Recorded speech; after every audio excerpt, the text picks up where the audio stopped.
ত্ৰাণকৰ্তা প্ৰভু যীশুখ্ৰীষ্টৰ সৰ্বউন্নত নামত আপোনাক অভিনন্দন। পবিত্ৰ বাইবেলৰ জোহানে লিখা শুভবাৰ্তা 16 অধ্যায় 33 পদত এইদৰে আমি পাওঁ, তোমালোকে মোত যে শান্তি পোৱা, এই কাৰণে এইবোৰ কথা তোমালোকক ক'লোঁ। জগতত তোমালোকৰ ক্লেশ আছে, কিন্তু নিৰ্ভয় হোৱা, ময়ে জগতক জয় কৰিলোঁ।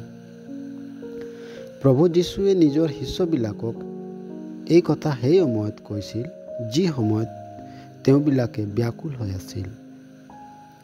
যিকোনোৱে প্ৰভু যীশুক বিশ্বাস কৰি তেওঁক নিজৰ প্ৰভু ও মুক্তিদাতা বুলি স্বীকাৰ কৰে, তেওঁ তেতিয়াই প্ৰভু যীশুৰ শিষ্য হৈ পৰে। আৰু তেতিয়া জগতে সেই শিষ্যবিলাকক নানা ধৰণৰ ক্লেশ দিয়ে, যিদৰে জগতে প্ৰভু যীশুকো ক্লেশ দিছিল।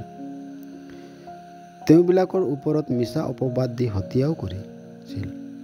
কিন্তু তেওঁবিলাকে প্ৰভু যীশুত শান্তি লাভ কৰে, কিয়নো তেওঁবিলাকে প্ৰভু যীশুক অনুকৰণ কৰে। প্ৰভু যীশুৱে ক্ৰুচীয় মৃত্যু ও পুনৰুত্থানৰ দ্বাৰা জগতক জয় কৰিছিল। এইকাৰণে তেওঁক বিশ্বাস কৰা সকলে এই নিশ্চয়তা লাভ কৰে যে তেওঁবিলাকো জয় হ'ব। প্ৰভু যীশুক বিশ্বাস কৰাৰ দ্বাৰাই এই জগতক জয় কৰাৰ নিশ্চয়তা আপুনিও আপোনাৰ জীৱনত পাব নিবিচাৰেনে?